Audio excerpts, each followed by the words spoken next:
Olá, pessoal, bom dia. Bem-vindo ao minicurso Introdução à Nanobiotecnologia. Esse minicurso vai ser ministrado em 2 dias, hoje por mim e amanhã pela Júlia. Eu sou Tatiane de Melo Pereira, sou formada em Biotecnologia pela Universidade Federal de Alfenas, fiz mestrado em Nanociência e Nanobiotecnologia pela Universidade de Brasília e atualmente faço doutorado em Ciências Biológicas também pela Universidade de Brasília. Esse é o meu e-mail, acaso vocês tenham dúvidas posteriores, pode enviar nele. E acaso tenha dúvidas durante o minicurso, já pode ir perguntando aí no chat, que a gente já vai sanando essas dúvidas. Essa será toda a programação do minicurso. Esse minicurso foi feito para ir desde conceitos iniciais até as perspectivas futuras da nanotecnologia. Então, se você é uma pessoa que não sabe nada sobre nanotecnologia ou nanobiotecnologia, pode continuar com a gente, que a gente vai dar desde conceitos iniciais até avançados.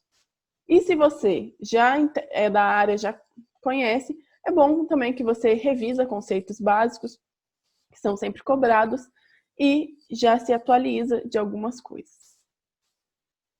Então, eu quis trazer aqui para vocês como surgiu o metro, porque o nanômetro ele está dentro da escala métrica. Então, o metro foi criado na França, porque antigamente as coisas eram medidas em pés, em polegadas, em varas, e essas medidas eram muito variáveis, de acordo com cada lugar que você ia. Para você ter uma noção, se você comprasse 3 pés de tecido na Bélgica, que é do lado da França, eles poderiam ser 30 centímetros menores do que 3 pés de tecidos na França. Então, isso, como você pode perceber, dava muitas disputas até mercadológicas. Então, eles quiseram definir uma medida de distância baseado em algo que não variasse. Então, eles queriam a medida do Equador ao Polo Norte para pegar essa distância e fazer o 10º do milionésimo dessa distância para ser chamado de metro. Para isso, obviamente, eles não andaram do Equador ao Polo Norte, eles estimaram. Então, toda uma comunidade científica se mobilizou por isso, mas 2 astrônomos acabaram levando o nome de quem fez o metro, quem definiu o metro, que foram esses 2 astrônomos, e eles foram para localidades próximas à França e mediram, sim, a distância do locais para onde eles foram até a cidade de Rodez. E, medindo essa distância, eles estimaram a distância do Equador ao Polo Norte. E hoje sabe-se que eles erraram por cerca de 0,2 milímetros. Não são 2 milímetros, são 0,2 milímetros, porque hoje a gente já tem satélites e essa distância é bem mais precisa. Então, esse é o sistema métrico. Um metro, a fita métrica que a gente conhece mesmo. 1/10 desse metro é o decímetro, 1/100 desse metro é o centímetro, 1 milésimo desse metro é o milímetro, 1 milionésimo desse metro é o micrômetro, 1 bilionésimo desse metro é o nanômetro. Então, se você conseguisse pegar a fita métrica e dividir em 1 bilhão de partes, aquela partezinha seria o nanômetro. E 1 trilionésimo é o picômetro. Mesmo falando em nanotecnologia, algumas vezes a gente vai falar em micrômetros ou picômetros. Então, se atente a essa escala. A terminologia nano veio da palavra grego nanos, que significa homem muito baixo. Então, eles acabaram reutilizando essa palavra. Para quem não tem noção de escala e não sabe o que a gente conhece que está em cada escala, o diâmetro de uma bola de tênis ela tem cerca de 10 centímetros, que é 100 milhões de nanômetros. O ponto final ele tem 1 milhão de nanômetros, então o ponto final ele é grande se visto da escala nanométrica. Uma célula cancerígena ele tem de 10 a 100 mil nanômetros.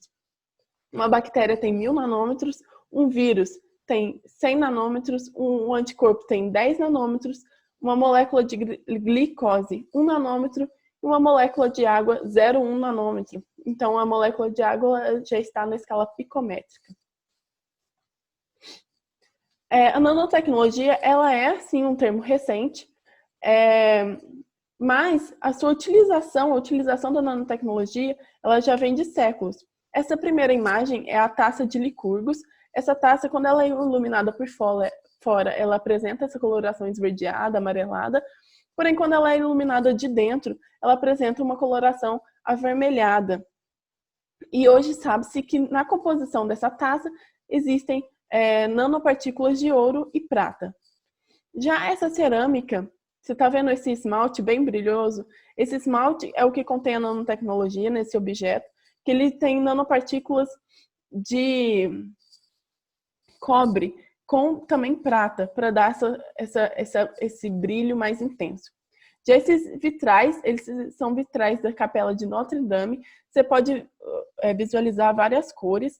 E hoje sabe-se que essas cores bem intensas e diferentes desse vitral, eles apresentam diferentes nanopartículas de óxidos metálicos diferentes.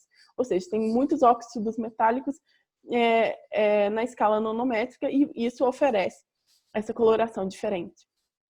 E por último, essa espada, que foi utilizada do século III ao século XVIII, que é mais ou menos a datação dela, que na sua superfície ela tem essas nanorranhuras que são nanotubos de carbono.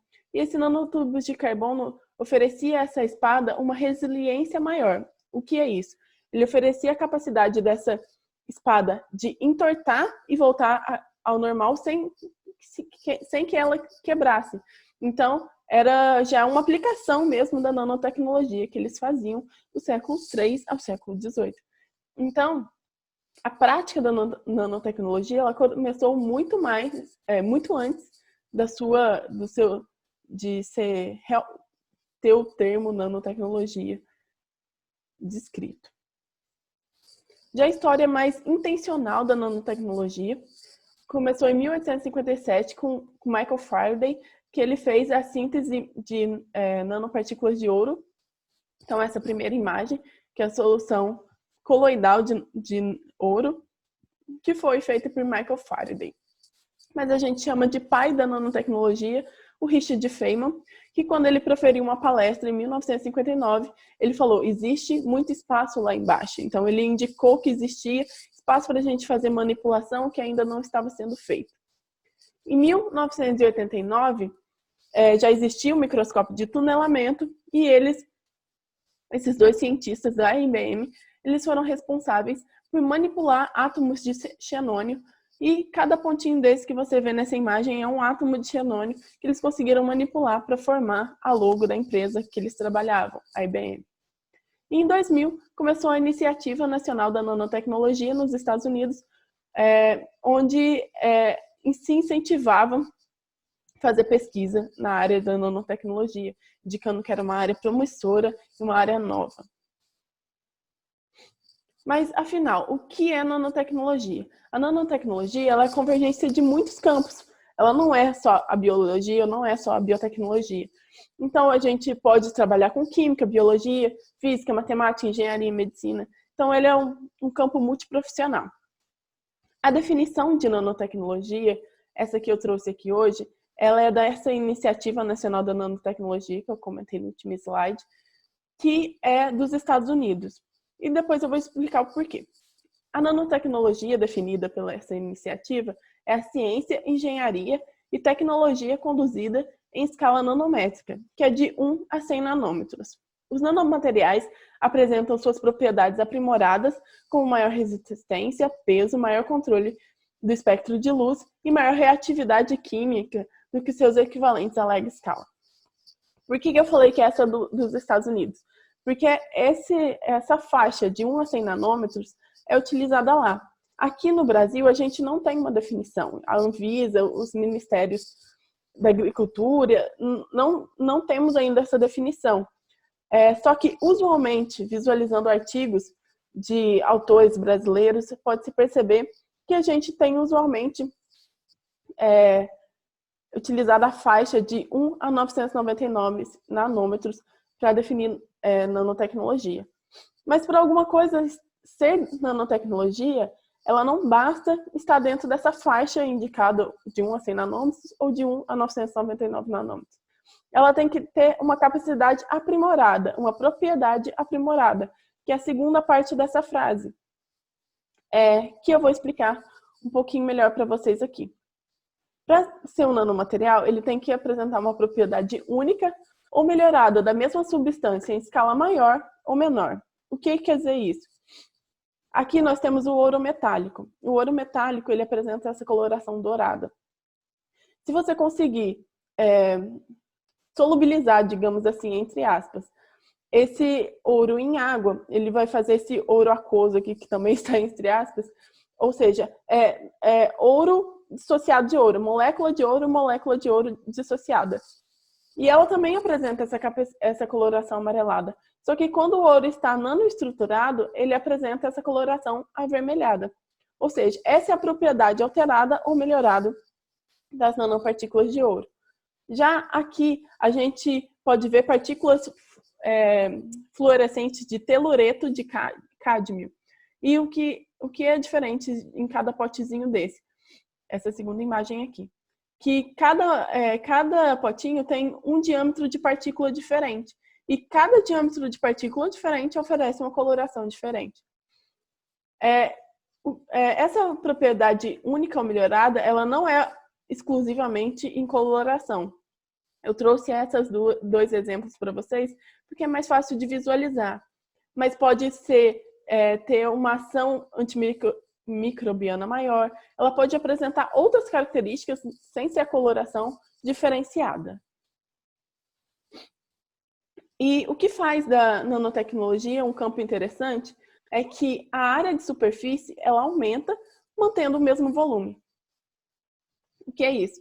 Se a gente utiliza esse quadrado, ele tem o mesmo volume que esse quadrado, todos esses quadrados juntos, e o mesmo volume que todos esses quadradinhos juntos. O volume ele vai permanecer o mesmo nesses três objetos. Só que a área de superfície aumenta. Se você colocar esse quadrado, primeiro aqui o rosa, em contato com a água, as partes que entrarão em contato com a água é a superior, essa aqui, inferior e as do lado. Já quando a gente vai colocar esse quadrado aqui em contato com a água, você está vendo essas superfícies expostas aqui que eu deixei? Elas também vão entrar em contato com a água. Então, a área de superfície dela aumentou em relação a esse primeiro aqui. Já esse último, quando a gente divide esse quadrado em 32 quadradinhos, ele vai ter uma área de superfície muito maior do que esse quadrado. Ou seja, com a nanotecnologia, a gente consegue aumentar a área de superfície. Então, se a gente precisa dessa área de superfície para que uma reação ocorra mais rápido, a gente consegue. A nanociência e a nanotecnologia, então, envolvem a capacidade de visualizar e de controlar os átomos e moléculas individuais. Depois que acabar esse mini curso, vocês podem ver aqui no YouTube, no canal da IBM, esse é um vídeo. Cada pontinho desse que vocês visualizam é um monóxido de carbono. Então, a molécula monóxido de carbono. Então, eles fizeram essa imagem, depois eles modificaram um pouco essas monóxidos de carbono, fizeram outra imagem, e eles acabaram fazendo um vídeo, onde esse bonequinho, ele chuta a bola, ele pula em cima da cama elástica, ele sai, ele anda. Então, e esse vídeo foi um vídeo até premiado pelo Guinness Book. E qual é a diferença, então, de nanociência e nanotecnologia? Nanociência é o estudo e nanotecnologia é a aplicação. Exemplo, trouxe esses dois exemplos para vocês. Nesse artigo, a pessoa utilizou extratos de casca de banana mais amarela e casca de banana mais escura. Quando a gente deixa um tempo, acontece o escurecimento enzimático dessa casca de banana. Então, essa pessoa fez o extrato, tanto da casca mais amarela como da casca mais escura, e sintetizou utilizou esses extratos como agente redutor para sintetizar nanopartículas de prata. E ele percebeu que essas nanopartículas de prata tinham características físico-químicas diferentes uma da outra. Então, isso é nanociência, é o estudo, a pessoa está estudando as nanopartículas de prata, percebendo características físico-químicas diferentes. Já quando a gente fala de nanotecnologia, a gente está falando da aplicação, que é o caso desse segundo artigo, onde a pessoa utilizou nanopartículas de prata e óxidos de grafeno para fazer um biosensor para determinação de quercetina. Então, já é a aplicação dessas nanopartículas de prata. Então, essa é basicamente a diferença de nanociência e nanotecnologia, que é o estudo, aplicação de estruturas extremamente pequenas que podem ser usadas em todos os outros campos das ciências, como química, biologia, física, ciências dos materiais, engenharia e etc. Já a diferença de nanobiotecnologia para bionanotecnologia, que nanobiotecnologia é a aplicação da nanociência, da nanotecnologia na biologia ou biotecnologia. Ou seja, o exemplo anterior, da gente fazer um biosensor. Então, a gente produz a nanotecnologia e aplica como um biosensor para determinação, por exemplo, de drogas, para quantificação de fármacos e de hormônios, etc. Então, isso é nanobiotecnologia. Já a diferença de nanobiotecnologia para bionanotecnologia, que a bionanotecnologia a gente vai na natureza e observa a nanotecnologia que já está lá. Então, é a aplicação da biologia na nanotecnologia. Ou seja, o uso de moléculas biológicas em dispositivos nanomateriais, nanoescala ou objetos em nanoescala. Esse é um exemplo. Vocês já se perguntaram por que a lagartixa ela consegue andar nas paredes, no teto? É porque elas apresentam micro e nanoestruturas adesivas nas suas patas. Então, você ir na natureza e observar que nas patas da lagartixa tem nano e microestruturas, isso é bionanotecnologia. Já você fazer um mimético dessas microestruturas, ou seja, você não vai utilizar a patinha dela, você vai fazer um mimético dessas nanoestruturas para a formulação de uma cola, isso já é nanobiotecnologia, é aplicação. Então, a gente tem a ISO, que é a Organização Internacional de Padronização, e ela tem uma ISO que tem uma ISO que fala só sobre nanotecnologia. Ela define o que são nanomateriais, ela tem vários tipos de definição. Essa ISO é esse número aqui que está aqui na fonte, e ela definiu o nanomaterial como um material em qualquer dimensão externa, na nanoescala, ou com estrutura interna ou estrutura na superfície em nanoescala. Ou seja, se for uma bolinha com todos os seus lados na nanoescala, isso é um nanomaterial. Se for algo em tamanho maior, mas ele tem estruturas internas na escala nanométrica, isso também é um nanomaterial. E se ele for um material bulk, um material grande, como aquela espada, que apresenta na sua superfície materiais na nanoescala, isso é um nanomaterial também. E agora, definido o nanomaterial, a gente consegue classificar o nanomaterial. Ele pode ser classificado com base na sua dimensão, com base na sua composição ou com base na sua cristalinidade. Na literatura, se utiliza geralmente com base na dimensão e com base na composição. Então, é por isso que a gente vai abordar apenas esses dois tipos de classificação. Com base na cristalinidade, eu já estou informando para vocês que existe, mas a gente não vai adentrar nele hoje. Um ponto. Se você classificar um nanomaterial de acordo com a sua dimensão, ele não exclui você classificar esse nanomaterial com base na sua composição também. Você pode fazer esses dois tipos de classificação. Com base na sua dimensão, ele pode ser 0-dimensional, 1-dimensional, 2-dimensional ou 3-dimensional. Agora eu vou explicar cada um deles. O material 0-dimensional, ele tem seu comprimento igual à sua largura, ele pode ser feito de átomos ou agrupamento deles.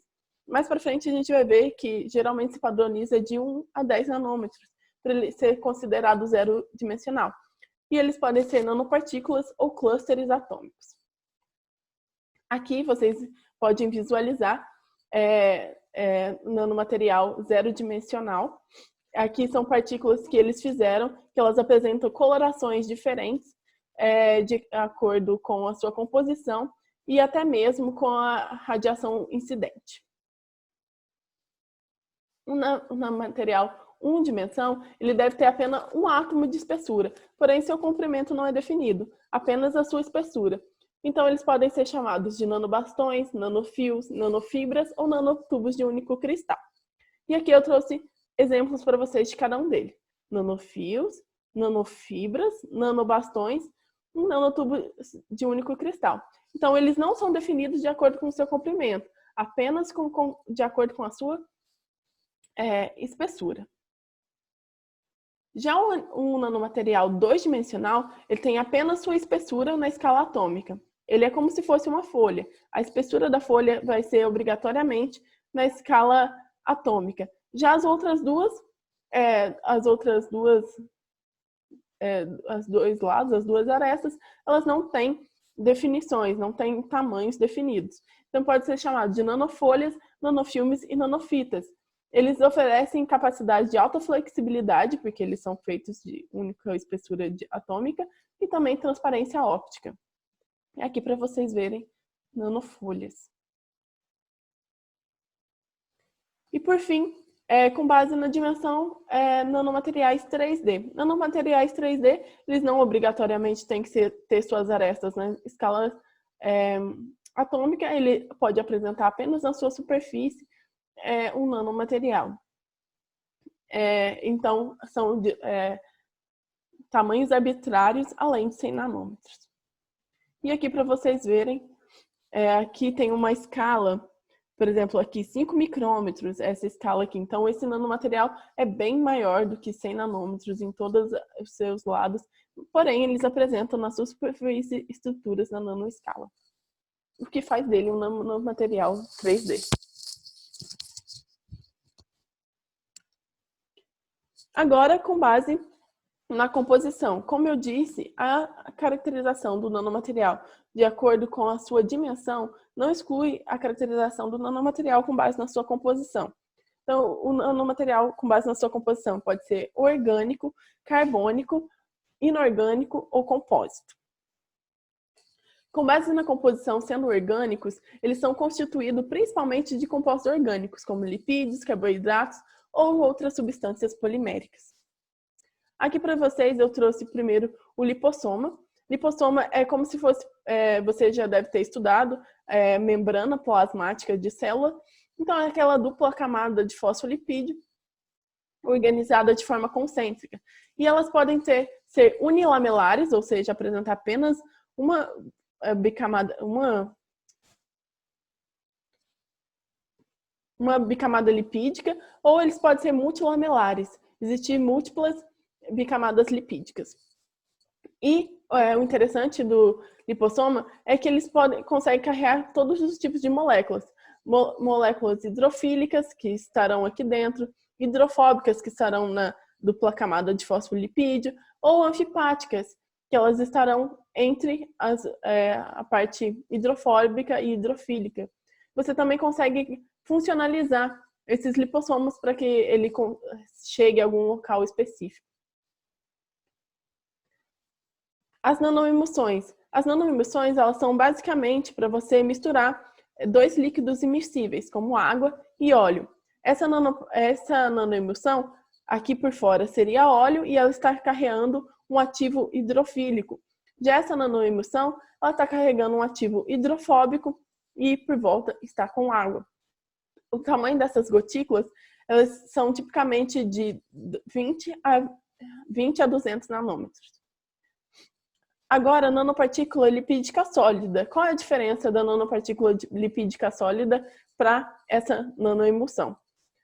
A única diferença é que o lipídio aqui ele está na fase sólida, e isso é diferenças de saturação e insaturação para que o lipídio esteja na fase líquida ou na fase sólida.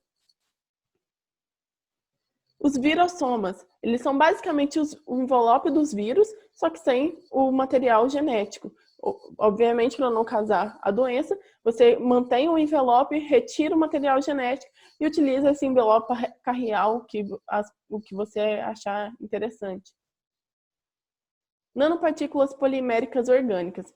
Um polímetro é uma macromolécula que ele é feito de unidades menores chamadas monômeros. Então, existem polímeros naturais, como quitosana, colágeno, queratina, e a gente pode fazer nanopartículas poliméricas.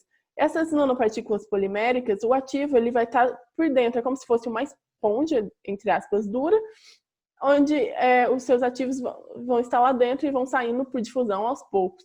Já quando a gente está falando de nanocápsula, apenas a parte externa da cápsula é feita de polímero. Então, essa cápsula pode estourar, abrir por alguma funcionalidade e liberar o ativo.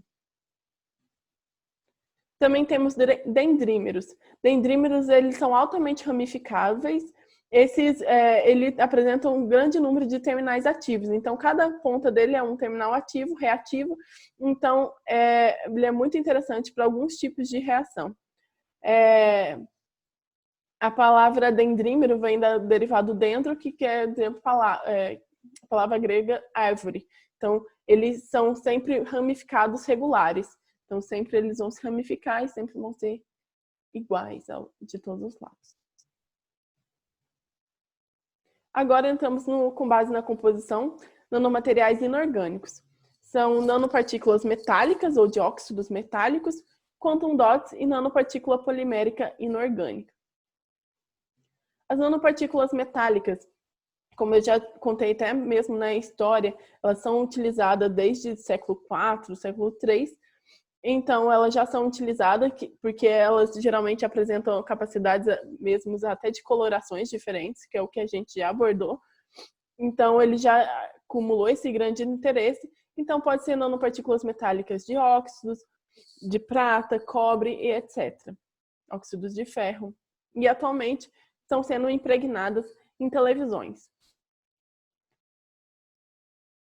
As nanopartículas poliméricas inorgânicas basicamente são nanoargilas. Eles fazem o carreamento de transporte ativo e essa tem a facilidade pela disponibilidade e a viabilidade de conversão dessa argila para nanoescala. E por fim, quantum dots. Quantum dots, ele depende da radiação incidente, ele apresenta colorações brilhantes e fluorescentes bem diferentes. E quantum dots, como eu já disse, eles são nanomateriais zero-dimensional, então eles variam da escala de 2 a 10 nanômetros. E esses pontos quânticos inorgânicos, eles apresentam propriedades únicas, como brilho superior, fotoestabilidade, capacidade multicolorida sobre excitação de fonte única. Então, esses sim estão sendo utilizados em televisores para dar umas cores mais reais e intensas para as imagens. Também temos os nanomateriais com base na composição, que é os carbônicos. O carbono é o 15º elemento mais abundante na crosta terrestre e o 4º elemento mais abundante no universo. Então, ele apresenta algumas características únicas e que faz dele uma nova classificação com base na composição. Então, nós temos o grafeno. O grafeno basicamente seria uma nanofolha. E a funcionalidade do grafeno é que ele pode se dobrar para fazer fulereno, fazer uma bolinha. Ele pode se enrolar para fazer nanotubos de carbono. Então, o grafeno é como se fosse o alicerce básico dos demais nanomateriais carbônicos. Como esse, nanomateriais carbônicos. O nanotubo de carbono. O nanotubo de carbono ele pode apresentar apenas um tubo único, ou ele pode apresentar múltiplas paredes. Isso depende do que você está precisando e querendo com esse nanomaterial. Mas para apresentar para vocês, ele pode ter múltiplas camadas, não apenas duas, ou ser apenas um nanotubo de carbono único. Eles são notáveis os aspectos elétricos, químicos e mecânicos e suas propriedades estruturais. Já o fulereno, eles são gaiolas, então são bolinhas, como se fossem bolas de futebol, de carbono, e a primeira a ser descoberta foi em 1960, em 1985. Esse nanomaterial é utilizado para o uso de aplicações ópticas, eletrônicas, cosméticas e biomédicas. Por fim, o carbon dot é como se fosse o quantum dot, só que o material é de carbono.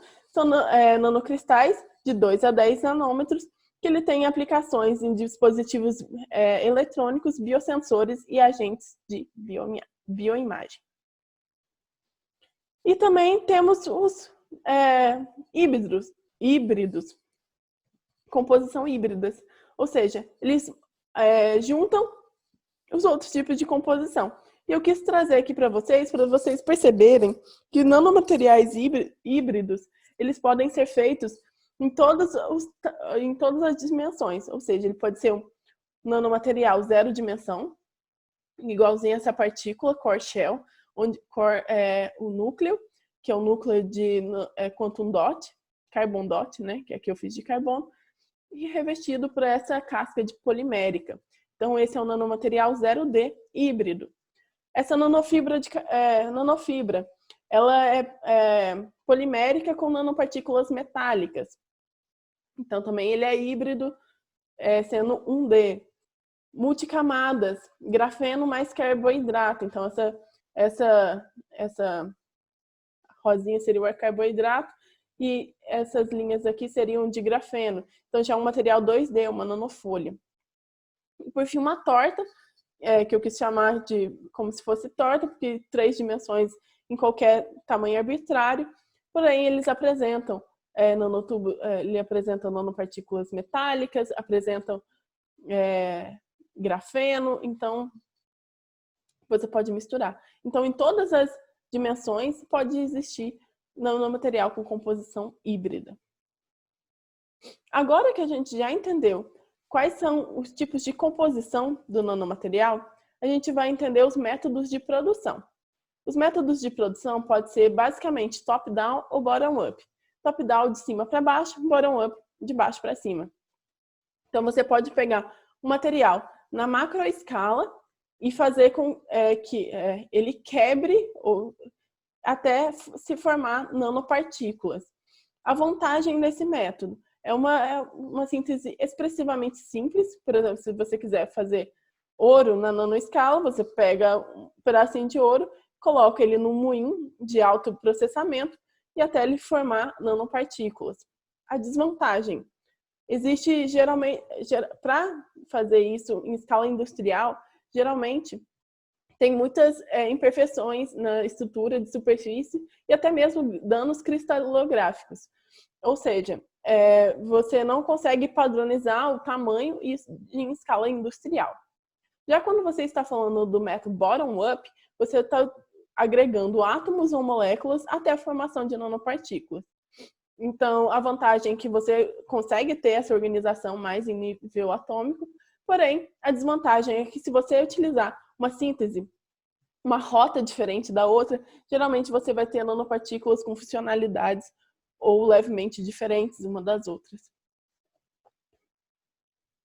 E esses métodos são os métodos de produção.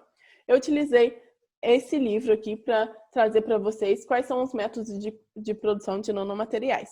E basicamente são mecânicos. Mecânicos são o quê? Você literalmente colocar um moinho de alta intensidade para moer esses materiais em escala maior até formar nanomateriais. Então, produzir nanoestruturas de grãos pequenos estão disponíveis. Essa é uma técnica simples, requer equipamento de baixo custo, porém, um custo energético muito alto, né? Esse processo mecânico ele é feito geralmente apenas para materiais inorgânicos, como metais e ligas, e o tamanho das partículas é definido pela composição química da mistura, moagem e até tratamento térmico.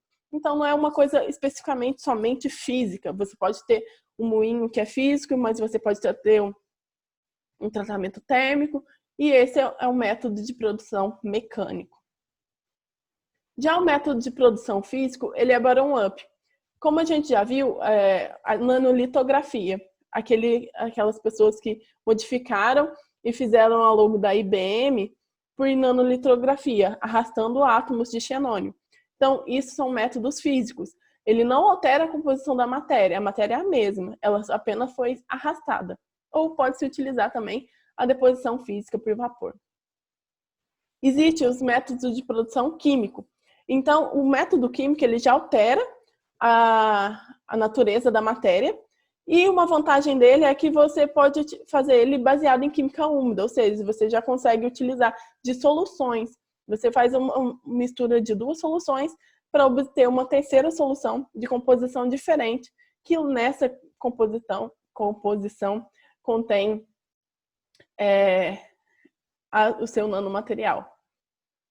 Geralmente são soluções de íons diferentes que são misturados em ambientes bem definidos de temperatura, concentração, que você consegue obter o seu nanomaterial. E, como eu já disse, uma vantagem é que, geralmente, se você conseguir reconstituir a mesma reação exatamente igual, você vai conseguir nanomateriais iguais ou similares, bem próximos, né? Já temos os métodos de produção biológica. O método de produção biológica ele tem uma vantagem, porque eles são geralmente mais seguros e ecologicamente amigáveis. Ou seja, quando se faz síntese química, você consegue utilizar formulações de íons, compostos, para produzir seu nanomaterial, mas geralmente eles geram resíduo, que pode ser tóxico ou ruim para a natureza. Já o método de produção biológica já utiliza o extrato de algumas coisas, soluções que já estão dispostas na natureza, que não vão agredir a natureza para a formulação desse nanomaterial. E o método de produção biológica você pode utilizar basicamente tudo que se tem na natureza, como plantas, algas, fungos, leveduras, bactérias, vírus. Então, é uma infinita gama que se pode utilizar para sintetizar nanomateriais. E os métodos de caracterização. Então, nesse minicurso a gente já viu quais são as definições de nanomateriais, quais são os tipos de nanomateriais, quais são seus métodos de produção, e agora a gente vai entrar nos métodos de caracterização. E por que é importante caracterizar o nanomaterial? Primeiro, para você conseguir, se você está produzindo nanomaterial para aplicar, você dizer que ele é realmente seguro, qual é a faixa que ele está.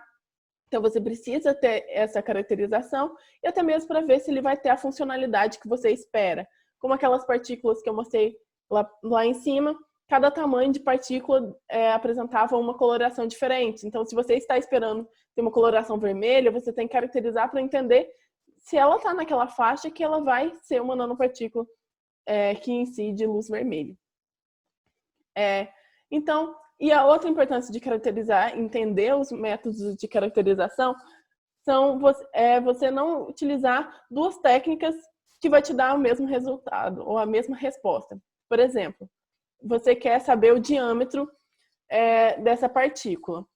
Você acaba utilizando dois métodos diferentes, gastando tempo de equipamento, seu próprio tempo, para fazer e chegar à mesma resposta. Então, às vezes, você estudando mesmo seus métodos de caracterização, você anula uma técnica que você seria desnecessária para te dar a mesma informação. Então, você pode caracterizar o nanomaterial quanto à forma e o tamanho, quanto à sua carga, composição e estrutura e quantidade. Quanto à forma e tamanho, a gente tem uma microscopia eletrônica de varredura, microscopia eletrônica de transmissão, microscopia de força atômica e o espalhamento de luz dinâmico. A microscopia eletrônica de varredura, ela produz praticamente 3 tipos de imagens. As imagens de raio-x, de elétrons retroespalhados e elétrons secundários. A dificuldade de utilizar a microscopia eletrônica de varredura é que a sua amostra ela tem que ser seca e ela tem que suportar o vácuo. Geralmente, se você vai utilizar algumas amostras que elas são sensíveis, como, por exemplo, um lipossoma, esse lipossoma tem que passar pelo processo de metalização. E esse processo de metalização acaba cobrindo seu lipossoma com metal. Então, basicamente, a microscopia eletrônica de varredura é um raio incidente, que ele vai ser retroespalhado, e aqui você vai visualizar os que bateram, que retroespalharam, e qual foi essa imagem obtida. Já a microscopia eletrônica de transmissão é uma das mais utilizadas para caracterizar nanomateriais, e ele avalia os elétrons transmitidos.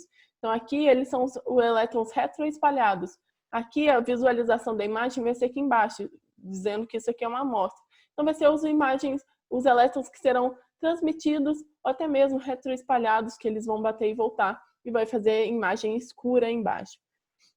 A preparação da amostra pode ser complexa e demorada, dependendo do que você está visualizando, porque ela tem que estar literalmente uma monocamada. Se você colocar muitas camadas, isso vai impedir sua visualização. Já a microscopia de força atômica, ela vai produzir imagem topográfica, ou seja, você está aqui com uma bolinha, que é a sua nanopartícula.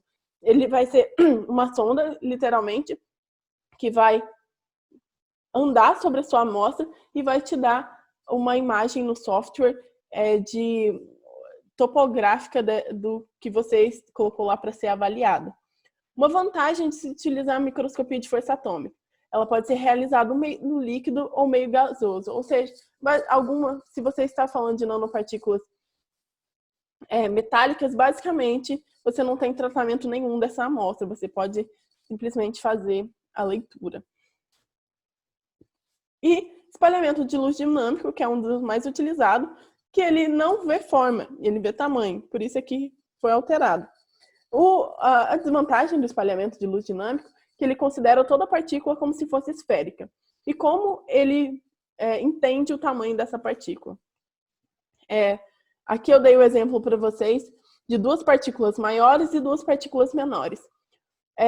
O espalhamento de luz dinâmico, ele visualiza a movimentação, o movimento browniano dessas moléculas em um determinado tempo, um tempo pequeno. Então, essas duas partículas maiores, elas não conseguem se movimentar tanto nesse campo quadradinho, igual essas duas menores. Então, se ela consegue se movimentar mais em um espaço de tempo, quer dizer que elas são partículas menores. Se ela consegue se movimentar menos em o mesmo espaço de tempo, quer dizer que elas são partículas maiores. Porém, a desvantagem é que ele sempre considera que a partícula é esférica. E às vezes ela não é, né? Já para ferramentas de nanometrologia para carga, a gente tem o potencial zeta de superfície e o fracionamento de campo de fluxo. O potencial zeta de superfície, ele geralmente é uma máquina acoplada com espalhamento de luz dinâmico, que é esse último equipamento que a gente viu. As pessoas têm o erro de falar que a carga foi medida pelo espalhamento de luz dinâmico. Isso não é verdadeiro. Quer dizer que naquela mesma equipamento, naquela mesma carenagem, tem dois equipamentos. Um que mede a carga, que é o potencial zeta, e um que mede o tamanho, que é o espalhamento de luz dinâmico. O potencial zeta de superfície, ele analisa o correspondente ao potencial da diferença da carga do plano externo e a superfície. E ele prediz a estabilidade e armazenamento dessa dispersão coloidal. O que quer dizer isso? Cargas opostas, elas tendem a se atrair. Aí, se você tem duas partículas, igual essas duas azulzinhas aqui, que elas são levemente negativas, elas tendem a ficar mais próximas.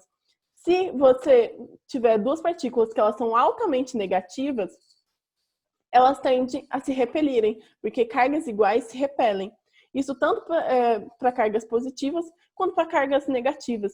Então, se ela for pouco menor em módulo, seja positiva ou negativa, elas tendem a se agregar. Então, por isso que a gente fala que o potencial zeta de superfície, ele prediz a estabilidade da sua dispersão coloidal.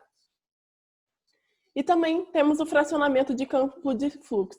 Esse fracionamento de campo de fluxo, eles é bom para ser utilizado em nanopartículas magnéticas polidispersas, porque eles acabam conseguindo separar, literalmente.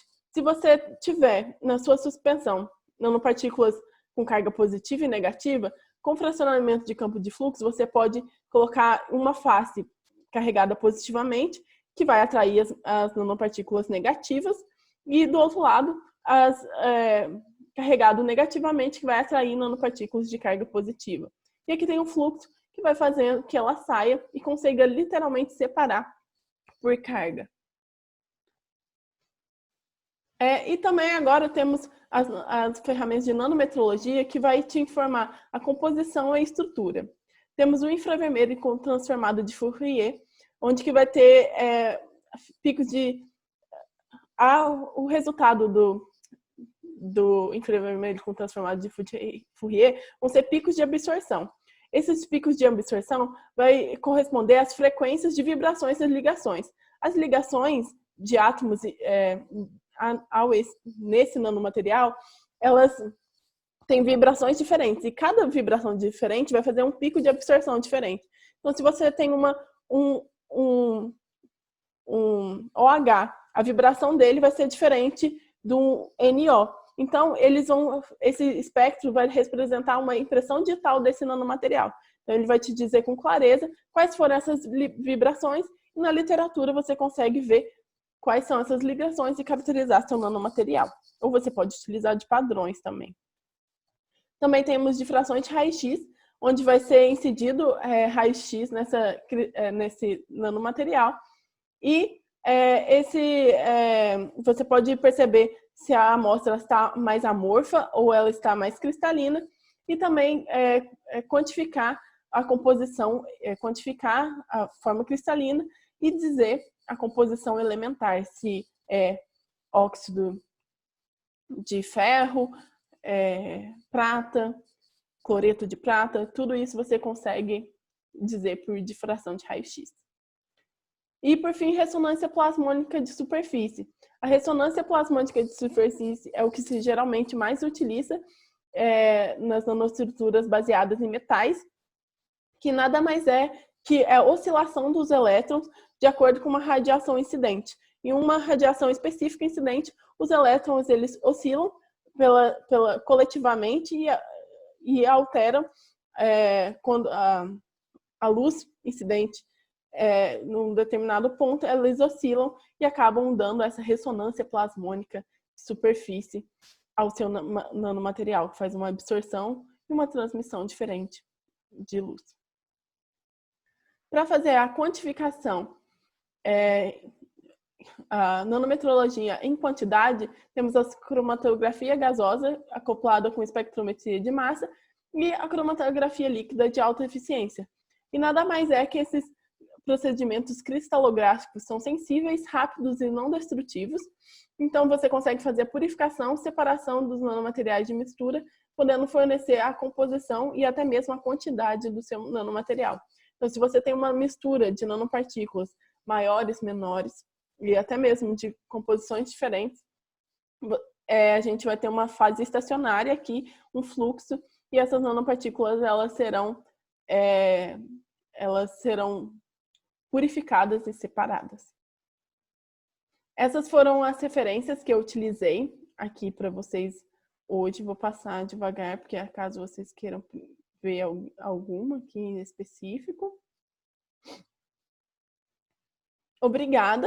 Eu espero que vocês tenham gostado. Eu espero que vocês tirem suas dúvidas aqui no chat ou me mandem por e-mail. Aqui está ele novamente. E amanhã a Júlia espera vocês, para vocês entenderem um pouquinho mais das aplicações desses nanomateriais. Hoje a gente deu mais um conceito inicial, um conceito básico do que é nanomaterial, de como ele se classifica, de como fazemos esses nanomateriais e como caracterizamos a nanometrologia desses nanomateriais.